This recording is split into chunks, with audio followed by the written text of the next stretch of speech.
Hey guys, Matt Donald here. This is the part where I tell you about my Patreon, and guess what? I still have a Patreon at patreon.com/Matthew Donald. There you can buy, well, I guess find, but I guess buy is the correct term. That was a bit of a Freudian slip there, but that is correct. You can buy/find bonus content about pop culture featuring prehistoric animals. And this month, we're having a bit of a wild card because I'm in a rut here where I'm recording this later in the month rather than earlier. So it's going to be one of three things, three very different things. It's either going to be Walking with Dinosaurs, the documentary, The Valley of Gwangi, Ray Harryhausen's stop-motion animated film about cowboys and dinosaurs, or Ratchet and Clank Tools of Destruction, the game that has alien dinosaurs in one level. It's going to be one of those three things. So enjoy whichever one it is. Link is in the description for you can sign up for the Patreon. Thank you for your support and have a good day. This show continues to be as professional as ever. Roar, growl, snarl, bellow. Welcome to Paleobites, the podcast that, like the late heavy bombardment of the Hadean Eon, rains destructive crap upon the earth. My name's Matthew Donald. Each week, I and a rotating series of guest co-hosts talk about and rate a genus of prehistoric animal, be it dinosaur, mammal, arthropod, and so on. This week, I'm joined by someone who does the opposite of raining crap upon the earth because they got a moth and they're like, I need to release it. It's Stephen Curro. How are you? Hello, everyone. And, you're a better person than I. I mean, you try to be like I would like to be. Look at me using one of these straws here. If they had one of these lids that could, I'm going to tell the Visco girls there on we go. you. No, there we go. I'm kidding. I just Palmer. Try to look at it from the moth's perspective. I know. Would you like it as something bigger than you thought you were a pest and tried to squish you? Like, I mean, honestly, at this point, with rent being as expensive as it is, no. Fair point. No. Of course, my justification is like they're gross and there's so many of them, and I'm like that also could apply to people too. Right. So, but like I do try to release moths as best I can. It's more spiders and other crawly bugs that are like you actually have to make effort to like. Right. That's one I tend to just crush, but I shouldn't do that. I mean, if it's a black widow, that's more self-defense than anything. Right. So, but so the dinosaur-related question in terms of pop culture, except this is really dinosaur, this is prehistoric animal, I guess. Is there a limit to if there was a prehistoric bug of some sort?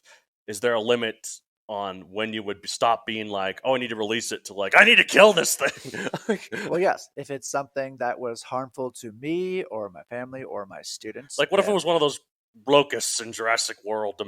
Oh, God. Those things actually freak me out because they're so big. Like they're so big. No, like getting like in the movie when they're in the lab and then they start swarming. Like, that is like a nightmare for me. Oh, yeah. So, yeah, no. And it's also like that part when Grant was like, I need a sample. Like, you stick your hand in there. And Grant's like, what? Yeah. He's like, exactly. Yeah.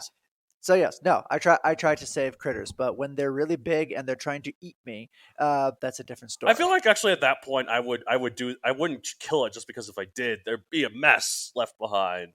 Well, that's another thing that people are like, oh, squish the bug. One, not only is it mean, two, you have bug guts everywhere. Mm-hmm. Like, really? Why? If it's that big, the bug guts are immense. Oh God, that would just be... And you might see like a leg like twitch, like because the nerves haven't quite died yet. Oh right. I mean, imagine you're driving and one of those splats on your windshield. Like, oh, yeah. It would cover almost the whole windshield. You know, I've seen people complain that, like, oh, you don't see bugs splat on windshields anymore. And I'm like, on one hand, I get the concern from my rental. On the other hand, I'm like, that's kind of a good thing. I hated that whenever that happened, driving through Texas or whatever. It's kind of nasty.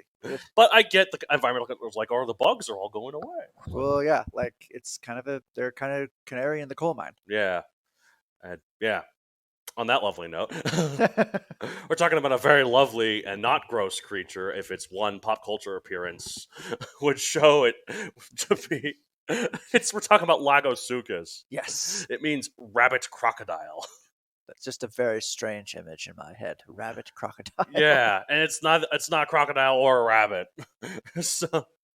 What is it? It's a dinosauriform, a clade of archosaur reptiles that includes dinosaurs, obviously, but also they're very close relatives that don't quite fit the definition. Mm-hmm. Sort of like, back when they thought maybe Herrerasaurus wasn't a dinosaur, it would have been one of these. Oh. So, a dinosaur form for real. Yeah. Dinosaur form. All right, so size 1.5 to 2 feet, Stretch 45 to 55 centimeters long, 0.7 to 1.1 pounds, or 0.3 to 0.5 kilograms. So quite little. It was a carnivore, though. It lived in the mid-Triassic, 236 to 234 million years ago. So back when... That was a while ago. But also like when life was really starting to recover from the Permian mass extinction. And starting to come some crazy forms like Chavaropteryx. That one just drives me crazy. The one that flies with its back legs. Yeah, that's just... There's one that's like a monkey. That's like, it actually has a prehensile tail. Really? But it's a reptile. That's... I forget the name of it. Wow. Like, and then, yeah. Nature had all kinds of weird experiments. Especially right after a mass extinction when the niches haven't been filled yet. Niches. I think. Wait. God, I was so sure for this. I've always had trouble with this word. I remember learning about what the true pronunciation was recently. I'm like, okay, I'll stick to it. But now I'm like, that doesn't sound right. I've heard niche and niche. So it's knee something. It's either niche or niche. I think it's niche. Niche. I think that's one I heard correct. But then again, that was one person's pronunciation. I like niche better than niche. I mean, again, some people say Dimetrodon. So, as you've told me. Yes. So, who knows? So language is a human construct. Anyway. It was in Argentina. So that means if it lived a little bit longer, it might have run into Herrerasaurus. Right. That makes sense. So, it was described in 1971, pop culture appearances. They made a pretty notable appearance in 65. The Adam Driver sci-fi flick. Their stance is very crooked and creepy looking. Yeah, they're walking like they're these weird four-legged creatures with the tail sticking up. And then like their back legs are somehow longer than their front legs, which makes sense. But the way they kind of crawl, like kind of like when General Grievous walked on all four legs. That one part. Yes, that part's always Revenge of the Sith. Yeah. Like a spider. Yeah, so like they looked very creepy. I remember I'm on I follow several dinosaur people on Twitter, and they were panning that design so much, and I just kept trying to argue that I was like, in a movie like this, like at least they used artistic license trumps paleo accuracy. Often, yes. Yes, like I know that like people would have preferred a more realistic animal. One wouldn't have been Lagosuchus. Honestly, good on them for using it rather than like a raptor or something. You think so? I mean, just because it's new. It is new. It's really new. Like, I know it's not from 65 million years ago. When I first saw 65, I wasn't aware that it was a real species. I thought it was some weird creature they made up. I was like, that's messed up. It's cool, but it's messed up. And then I talked with you, and you're like, no, it's real. And I'm like, what? So, well, yeah, and the soundtrack of that scene is Lago Attack, so it is a Lagosuchus. Which makes sense. Now, the one they did make up was that four-legged Tyrannosaur at the end. God, I have no idea why they did that. Because it's Hollywood. That's pure artistic license. Also, actually, the part of that movie that bothered me the most was the meteor when it hit in the middle of forest and mountains. That's not where it hit. Technically, it hit near. It hit the ocean. near, if in the ocean, I think. Right. Like, so, and two, unless it was extreme slow mo, when it hit, the fire wave didn't happen nearly as fast as I thought it would. It seemed to hit, and then you see the tree on fire for like almost 2 seconds before the wave came in. I'm like, no, as soon as that thing hit, everything within hundreds of miles would have been vaporized. Right, obliterated. Instantly. No, we're talking about an ejector cloud that moves thousands and thousands of miles. Something that broke the atmosphere, like it made an ozone hole. It punctured the crust of the earth. Like, it's crazy how much damage that meteor did.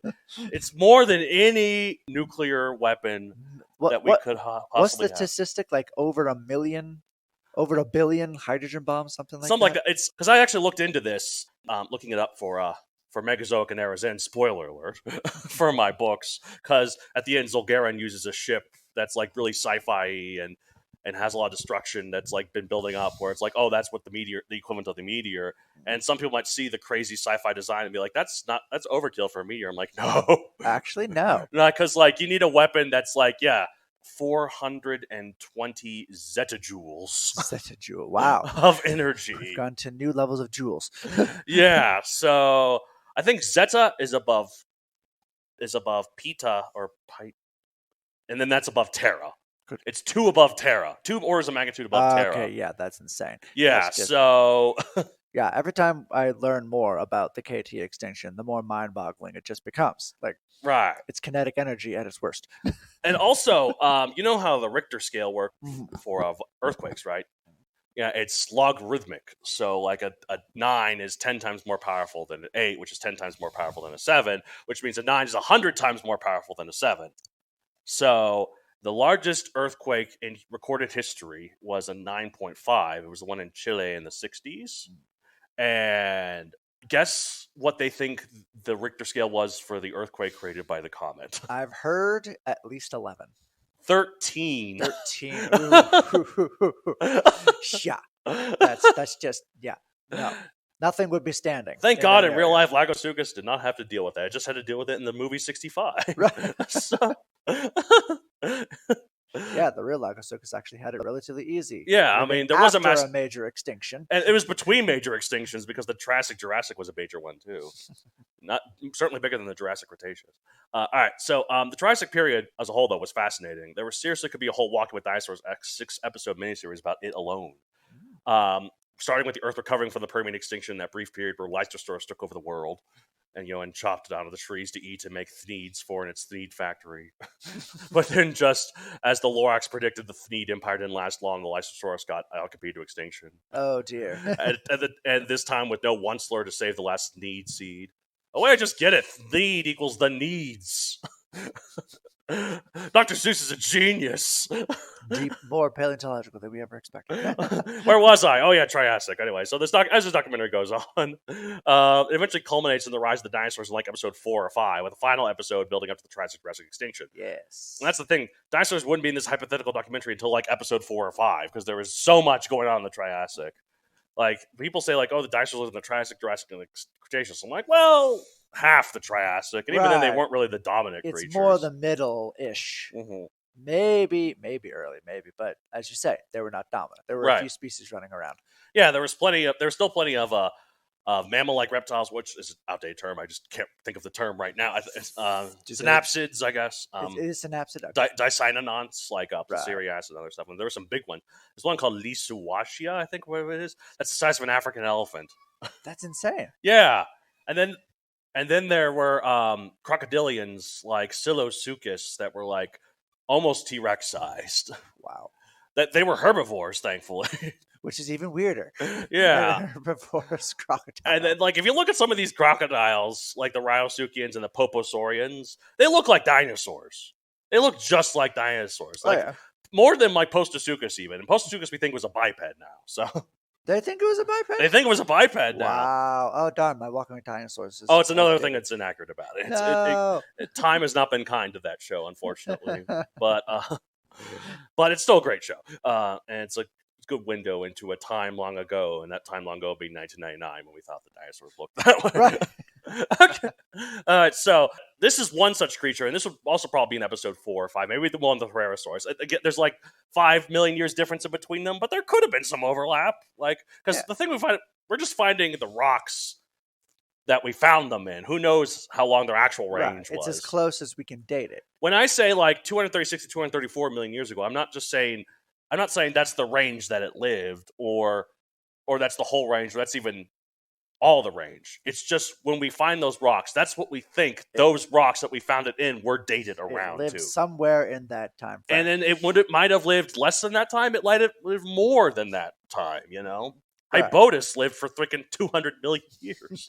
There are people who try to criticize. Oh, you can't pinpoint the time. Oh, you think it's a giant gap. Well, we're talking about hundreds of millions of years. So the fact that you can nail it down to within 20 million It's years not or like whatever is actually pretty good. Yeah, I'm actually amazed there are some. Was it like for the Tasmanian tiger episode that you and I did? I think that was one of the only episodes where we could narrow down when an animal went extinct down to the day. It's like Sunday, October 31st. Which is very sad. But yes, it's true. Mm-hmm.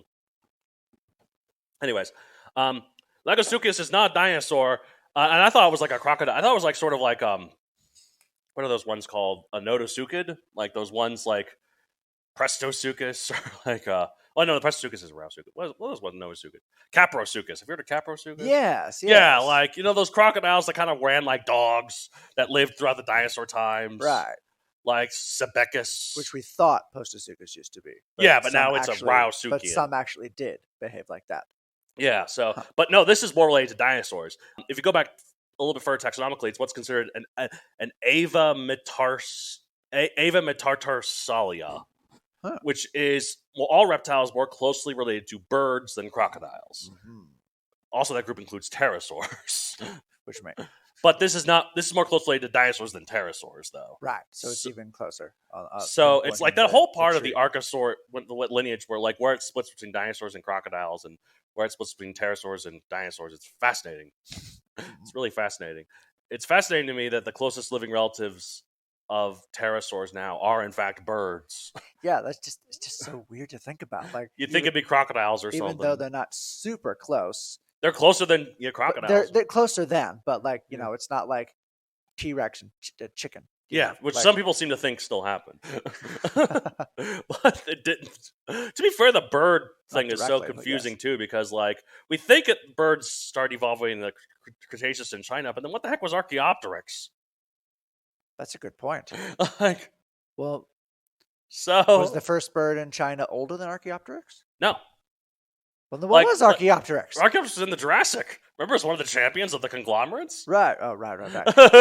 Pay attention, man. Parallel evolution, I guess. Because I don't know if Archaeopteryx itself was the ancestor of birds. It could be like how I don't even think it's related to like Sinosauropteryx or all the other Jurassic ones. Maybe it's the Cretaceous ones. I mean, maybe it's like the Tuatara, which is a reptile in New Zealand. Mm-hmm. It looks at first glance like a lizard. But if you study particularly... it goes way back. Its teeth are, I don't know the technical term, are like actually etched and fused with the skull, as opposed to modern reptiles where the teeth have their own roots and are embedded in the they're actually within separately. So kind of like the plates of like Dunkleosteus almost? Kind of, yeah. Yeah, but like obviously not like in a big shell like that. But right. But my point with that is that it looks like a lizard. Mm-hmm. So maybe it just parallel evolved. Convergent evolution. Sort of right, yeah. That's what I'm going for. Yeah. If you look at like this life restoration skeletal of Lagosuchus, which might be the picture of this episode, I don't know. It kind of looks like it did in 65 with those knees. Actually, the way it's hunched over. The way it's hunched over with its knees bending like that.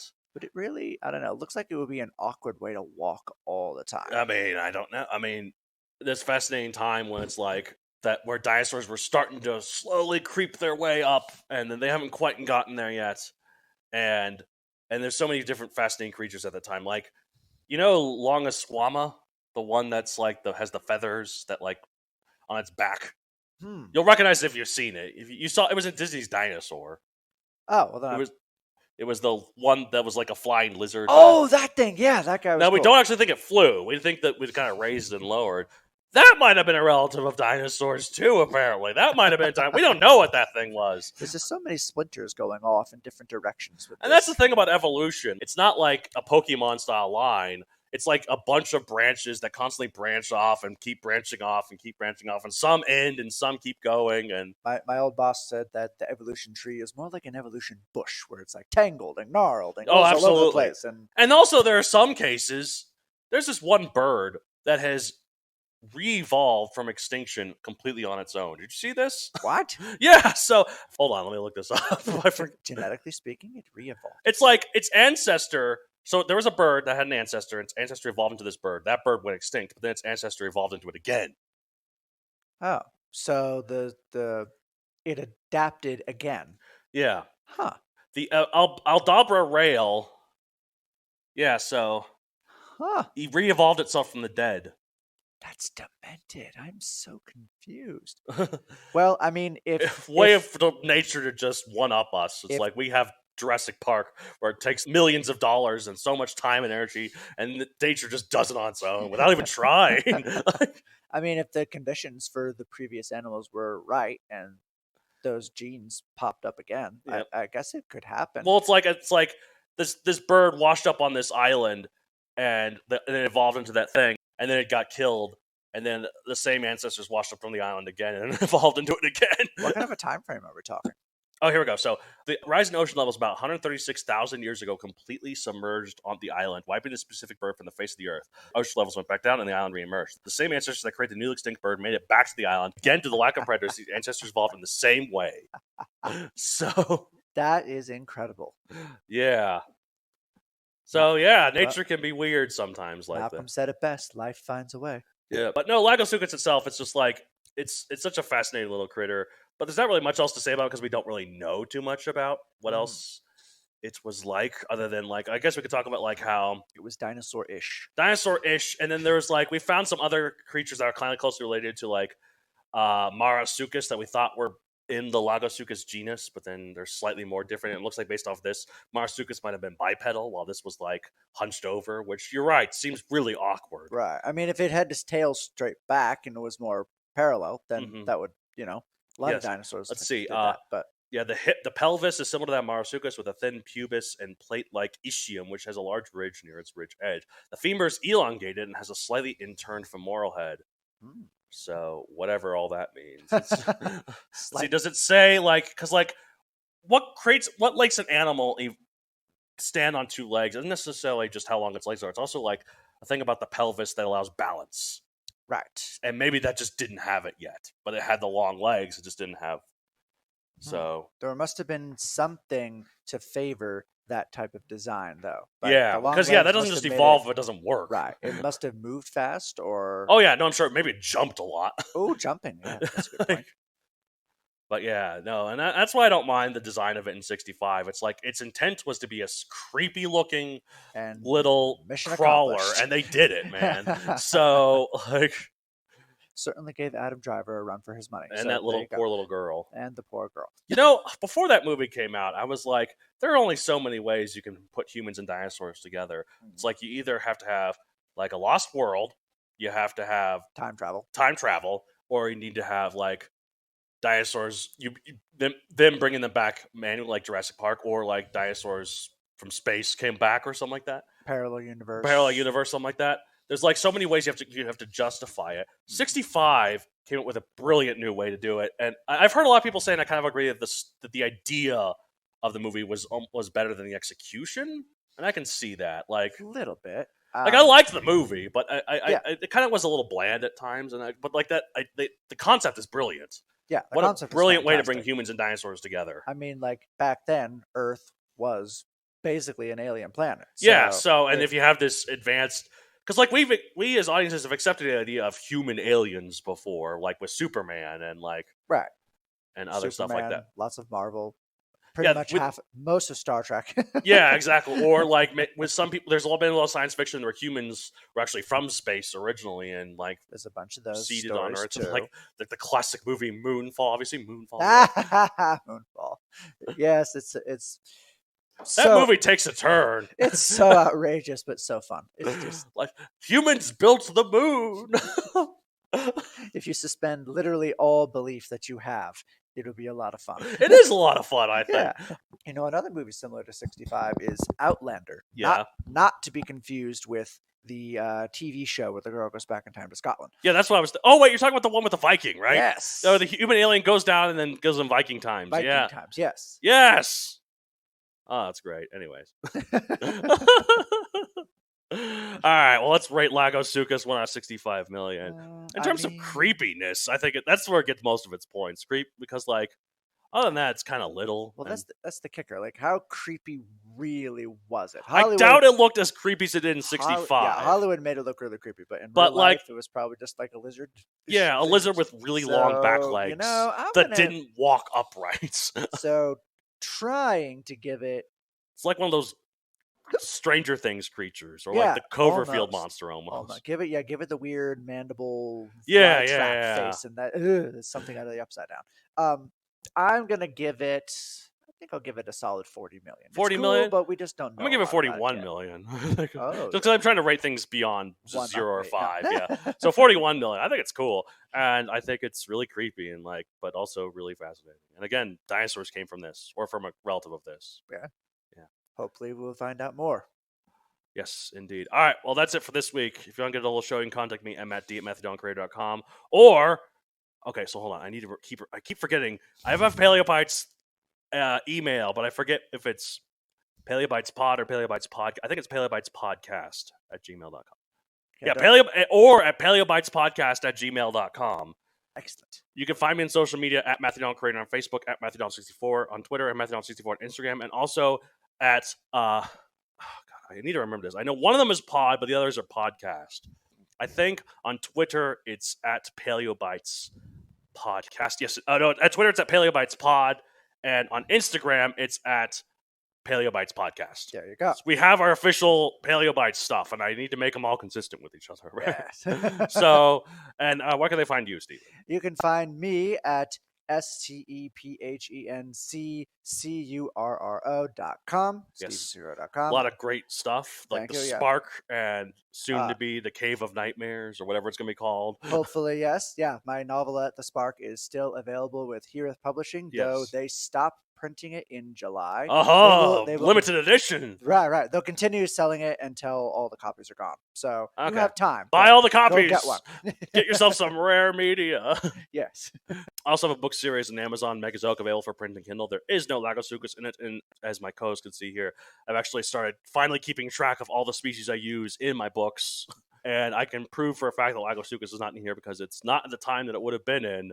And unlike the creators of 65, I care about that stuff. There you go. I care about the accuracy, because those wouldn't wield laser guns. Don't be silly.